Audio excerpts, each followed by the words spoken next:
Dan tema kita hari ini sangat menarik sekali nih Mas Yasid. Tips meraih profit dan fluktuasi pasar yang tinggi ya. Karena kalau kita lihat akhir ini ya, pasar kita ini sangat tinggi sekali dinamikanya gitu Mas. Dan ini tentu membutuhkan suatu insight dari Mas Yasid selaku financial expert dari Ajaib Sekuritas ya, sehingga Sobat IDX dan teman-teman investor dari Ajaib Sekuritas sendiri ini akan lebih percaya diri lagi dalam mengambil keputusan investasi nih Mas Yasid di tengah kondisi yang tidak menentu seperti saat ini. Nah, tadi ada beberapa informasi nih Mas Yasid yang saya sampaikan juga ke Sobat IDX ya, yang sudah bergabung, yang sudah join pada sore hari ini, bahwa dalam sepekan terakhir pasar modal kita ini banyak sekali dipengaruhi oleh beberapa sentimen ya. Di antaranya adalah indeks utama bursa saham Wall Street yang bergerak bervariasi pada perdagangan pekan lalu, dan ini masih dipengaruhi oleh respon pasar akan kenaikan suku bunga oleh The Fed ya. Kemudian juga masih dari bursa Wall Street ini juga ada rilis data inflasi Amerika Serikat bulan April yang tetap tinggi meskipun sedikit turun dibandingkan dengan bulan sebelumnya. Tentu ini juga mempengaruhi pasar kita gitu Mas Yasid. Kemudian ada perkembangan konflik geopolitik nih antara Rusia dan Ukraina yang saya rasa tiap hari investor selalu cermati juga nih. Kira-kira apalagi nih yang terjadi di antara Rusia dan Ukraina, bagaimana akhirnya nih kira-kira, karena dari perkembangan tersebut seperti kita lihat ini berpengaruh juga nih terhadap kebijakan beberapa negara seperti India kemarin ini melarang ekspor gandum ya, melarang ekspor gandum setelah sebelumnya Pak Jokowi juga melarang adanya ekspor CPO. Tentu ini juga akan berpengaruh nih terhadap pergerakan IHSG kita. Nah, mungkin untuk mengawali diskusi kita sore hari ini, Mas Yasid, mungkin mungkin bisa Mas Yasid sampaikan nih, dengan melihat kondisi market yang cenderung fluktuatif belakangan ini mungkin bisa dijelaskan Mas, faktor-faktor apa yang menjadi penyebabnya. Mungkin ada hal lain selain yang saya sebutkan di awal tadi. Silakan Mas Yasid. Ya, terima kasih Mas Famin. Sebelumnya saya ucapkan terima kasih buat teman-teman yang ada di Sulawesi Selatan ya, minal izin juga ya. Oke. Pertama kita lihat bahwa di awal pekan ini indeks harga saham gabungan itu mulai menguat ya, di mana saham-saham blue chip itu menjadi pendorongnya. Kita lihat juga investor asing setelah berminggu-minggu itu melakukan net sell, ini mulai net buy lagi nih ya. Ya, tentu saja IHSG ini masih cenderung fluktuatif ya. Kalau kita lihat ya, dia akan membentuk pergerakan sideways yang baru seperti itu ya. Nah, kalau kita lihat ya, memang IHSG ini cenderung tidak lower low lagi seperti itu ya. Jadi ada potensi untuk rebound. Apalagi kalau kita lihat ya, ada beberapa sebetulnya ya, ada beberapa yang membuat IHSG itu cenderung fluktuasinya itu tinggi ya. Yang pertama adalah masalah pandemi ya, tapi ini sudah tidak menjadi isu yang begitu signifikan lagi karena di Indonesia itu angka COVID turun, kemudian kegiatan-kegiatan offline itu, kegiatan aktivitas luar ruang itu sudah mulai ini lagi ya, udah mulai ramai lagi crowd-nya seperti itu ya. Tetapi di China yang masalah lockdown itu juga masih menjadi masih, karena pemerintahnya masih terlalu strict ya terhadap kalau ada kasus seperti itu ya. Tetapi ini juga sepertinya sudah semakin ke sini semakin merendah. Kita tahu juga bahwa penduduk Cina sebagian besar sudah divaksin sama seperti di Indonesia. Pemerintahnya juga sigap gitu ya. Harusnya kita nggak terlalu khawatir gitu ya. Karena ini sifatnya sementara saja gitu. Kemudian terkait dengan Rusia dan Ukraina ya, saya kira investor di seluruh dunia itu sudah price in Pak, masalah ini gitu ya. Jadi sudah dampak-dampaknya segala macam itu kan sudah dikalkulasi seperti itu ya, dan market sudah menyesuaikan. IHSG pun juga sudah ada koreksi-koreksi lah ya terkait itu, dan bahkan perekonomian kita sedikit diuntungkan karena komoditi ya. Kemudian yang paling besar saat ini mungkin ya The Fed ya. The Fed pada bulan ini menaikkan suku bunganya 50 basis point, dan ada kemungkinan di bulan depannya lagi di pertemuan FOMC meeting dia akan menaikkan lagi gitu ya. Dan ini menjadi salah satu kekhawatiran. Semoga nggak 50 basis point lagi gitu ya. Kalau kita lihat memang yang menjadi penyebab kenaikan suku bunga moneter, suku bunga The Fed ini adalah inflasi yang tinggi gitu ya. Ini memang inilah ya, memang triggernya itu memang ini gitu. Kenapa inflasinya tinggi di US ya? Karena salah satunya didorong oleh harga energi, harga minyak yang naik cukup tinggi ya. Kalau kita nggak bisa berharap di bulan Mei ini, nanti yang datanya keluar di bulan sekitar bulan Juni di Amerika Serikat itu masih tinggi gitu ya. Karena sekarang harga minyak aja udah 115 kayak gitu kan, udah tinggi gitu ya. Nah, kalau kita lihat di Indonesia masih cukup baik lah ya. Kalau di Amerika itu pertumbuhannya mungkin 4%, 5%, inflasinya 8%. Jadi harga-harga itu dia cenderung berlari lebih cepat daripada apa yang bisa dihasilkan oleh penduduknya. Kalau di Indonesia kita masih patut bersyukur ya, pertumbuhan ekonomi kita di kuartal 1 kemarin itu 5,03%, sedangkan inflasi kita baru 3,5%, itu pun nggak nyampe gitu ya. Jadi masih ada sekitar spread sekitar 1,5% gitu ya. Dan ini yang membuat ya perekonomian Indonesia ya bisa dikatakan lebih baik lah kondisinya saat ini daripada di US. Kemudian ya kita lihat ya tadi Mas Fahmi juga katakan bahwa secara bulanan neraca perdagangan kita cetak rekor. Itu banyak yang pesimis ya bahwa surplus neraca dagang setelah Pak Jokowi menghentikan ekspor CPO ya, itu paling surplusnya sekitar 1 miliar, ya betul ya, 1 miliar atau 2 miliar US dollar gitu ya. Kemudian meningkat. Ada lagi teman saya yang bilang, wah ini bakalan samalah, hampir samalah kayak tahun lalu 4 miliar. Ternyata 7 miliar surplusnya. Ini besar banget gitu loh. Dan siapa yang menyangka gitu ya. Ternyata ya memang Indonesia saat ini sebetulnya meskipun harga komoditi itu naik ya, inflasi naik. Inflasi naik kan imbas dari kondisi perekonomian yang naik juga, Pak. Jadi ini merupakan satu paket sebetulnya ya. Kita selama inflasinya ini nggak lebih tinggi daripada pertumbuhan ekonomi kita, itu sebenarnya masih aman gitu ya. Nah, kalau kita lihat juga ya terkait dengan inflasi ini, kita lihat ya bahwa triggernya itu memang ya memang harga-harga komoditas gitu ya. Dan ini juga menguntungkan bagi Indonesia sebetulnya. Di satu sisi memang pemerintah nanti akan mungkin membutuhkan subsidi ya untuk Pertalite dan lain-lain gitu. Tapi di satu sisi kita juga mendapatkan devisa dari harga dengan adanya devisa yang dengan harga-harga komoditas yang cukup tinggi gitu ya. Sehingga saya tetap optimis perekonomian di dalam negeri ini hampir nggak ada masalah gitu ya dibandingkan dengan negara-negara besar yang lain ya seperti Amerika, China gitu ya. Dan ya memang kita secara pertumbuhan memang akan ada koreksi, harusnya bisa maksimal 100%. Mungkin ini 80% lah, dan kita masih bisa berharap sebetulnya untuk ini ya Mas Fahmin ya, dan juga kinerja emiten juga saya rasa juga masih oke-oke saja gitu Mas Fahmin. Demikian menurut saya. Iya, jadi sebenarnya kalau kita lihat dari domestik sendiri ya itu masih cukup positif lah ke depannya gitu Mas Yasid ya. Karena kalaupun kita lihat dari misalnya data inflasi, tidak semua juga inflasi itu buruk gitu Mas Yasid ya. Sepanjang dibarengi dengan ini ya, dengan purchasing power dari masyarakat kita yang cukup tinggi, saya rasa ini bisa menjadi penguat ekonomi kita juga ke depannya. Karena kalau kita lihat juga selama pandemi ini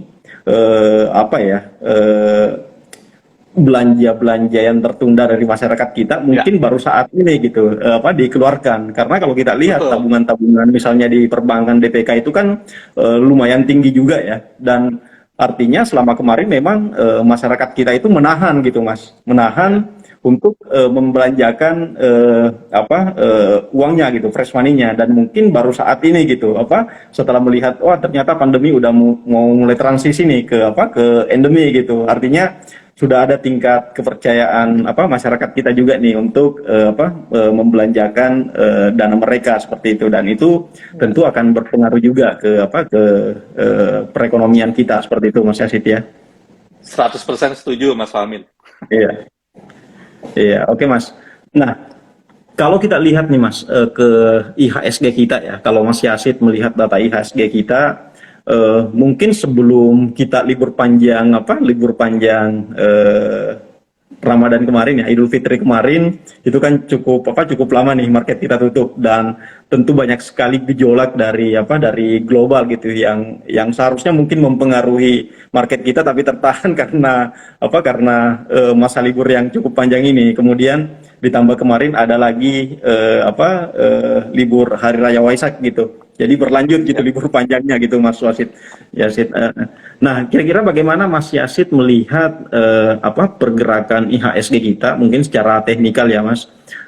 Ya. Arah selanjutnya akan gimana kira-kira Mas?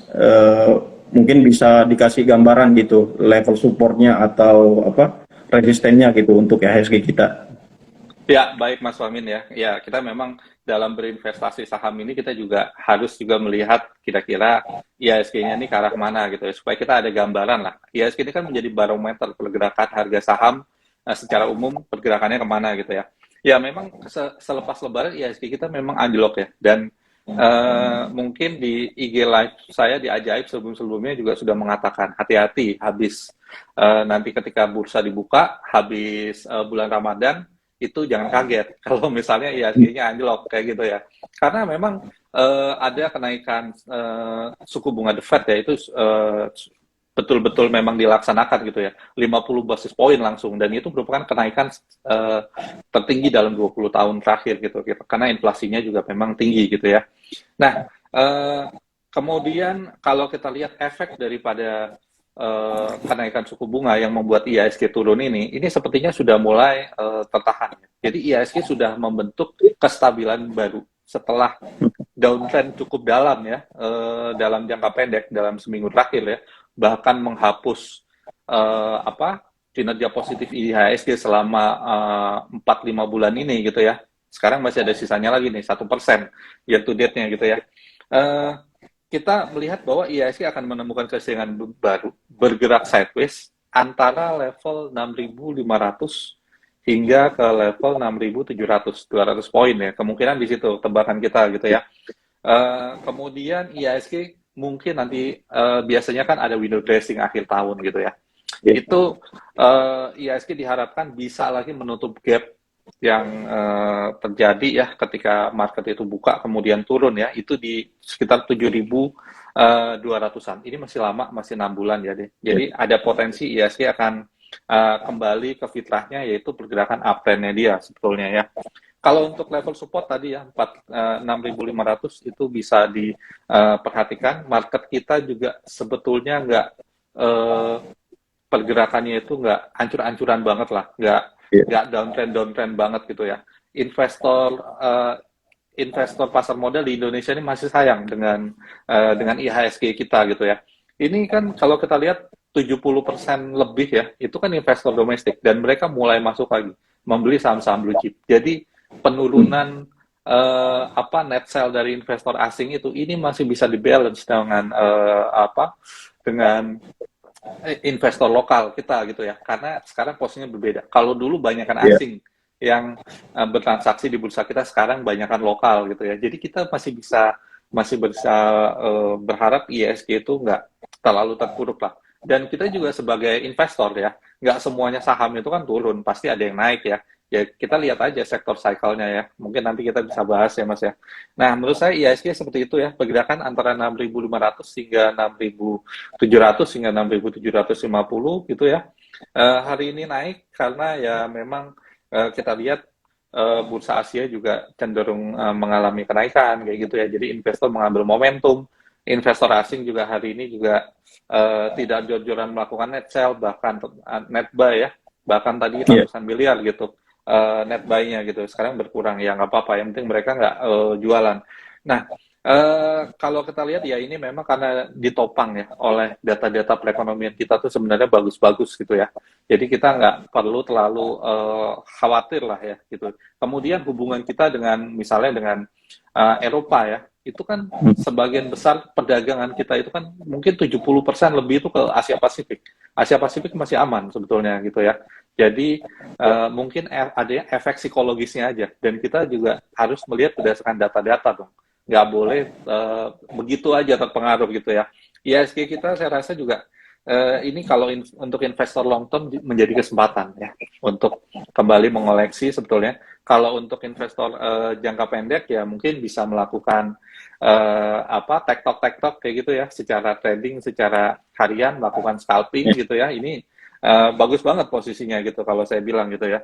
Secara indikator stokastik IHSG itu udah ada di level oversold. Ini artinya posisinya sudah jenuh jual. Kemudian di sinyal stokastiknya ini ada sinyal kenaikan, ada golden cross ya, semacam itu ya. Jadi ini ada kecenderungan IHSG ini di level bergerak di atas level 6.600 menurut saya. Tadi supportnya 6.500, kemudian resistennya 6.700 ya.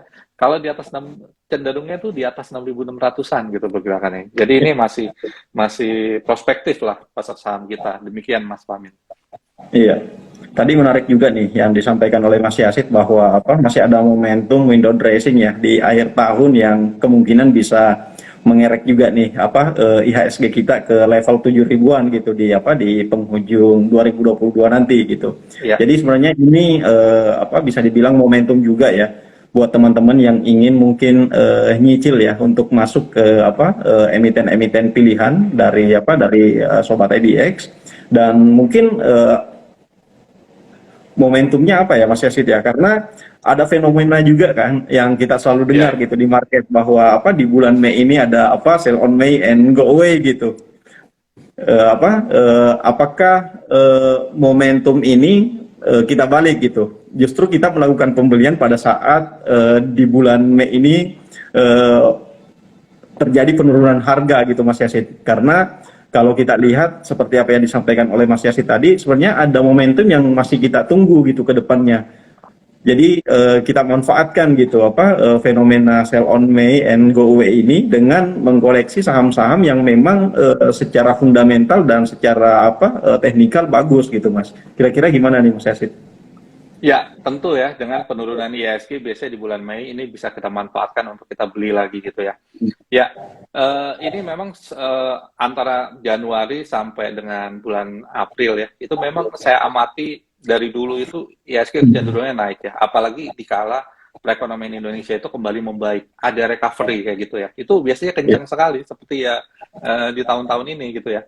Tetapi apa yang terjadi di bulan Mei gitu ya, memang ini kebetulan banget ya di The Fed itu menaikkan suku bunga kayak gitu ya, data-data perekonomian di sana kurang begitu mendukung gitu ya, sehingga efeknya langsung ke IHSG. Sebetulnya kalau misalnya perekonomian Amerika itu misalnya baik-baik saja gitu ya, The Fed nggak ada kecenderungan hawkish ya, saya yakin IHSG masih di atas 7.000 gitu ya. Saya yakin, karena kenapa? Perekonomian kita nih sedang masa recovery-nya gitu ya, dan itu disetujui, diamini oleh lembaga-lembaga riset misalnya kayak Morgan Stanley gitu ya, yang mengatakan bahwa pertumbuhan ekonomi Indonesia kan sebelumnya cuma 3,6% ya secara kuartalan ya. Ini akan berlanjut ke 5%, dan ternyata betul. Di kuartal pertama kita sudah menyaksikan itu di atas 5%. Kita udah bergerak on track ya. Nah, ini yang membuat harusnya IHSG itu masih bagus gitu ya. Karena kinerja emiten ini merupakan kinerja daripada sektor real kayak gitu ya. Jadi sektor real itu masih bagus, perekonomian kita tuh masih bagus, kinerja emiten juga masih terjaga seharusnya gitu ya.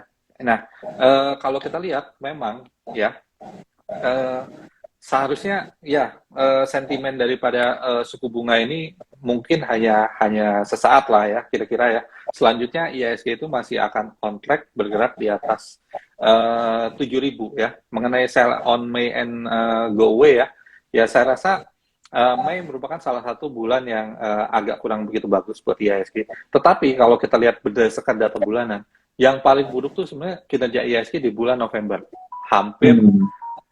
Hampir selalu merah sebetulnya ya, tetapi nggak masalah di Mei juga, karena kenapa? Di bulan Maret dan di bulan April ya, biasanya banyak corporate action berupa pembagian dividen, ya kan? Ya, dividen, kemudian rilis laporan keuangan gitu ya, kemudian ya kalau kita lihat kemudian ada data pertumbuhan ekonomi juga kan yang kemarin itu, kemudian ada data-data lainnya. Kalau dari data makro nasional ya, perekonomian Indonesia itu malah bagus-bagus gitu ya. Emiten juga sebenarnya bagus-bagus, nggak ada yang salah sebetulnya ya. Ini memang karena murni dipengaruhi oleh the Fed. Dan kita lihat ya, nanti kita lihat ya bahwa BI mungkin akan menaikkan suku bunga tanggal 20-an. Di bulan ini kan ada rapat Dewan Gubernur, akan menaikkan suku bunga. Ya, tetapi perekonomian Indonesia tampaknya angka kredit saya rasa juga masih terjaga. Karena kenapa? Ya perekonomian kita masih berputar, Pak. Gitu.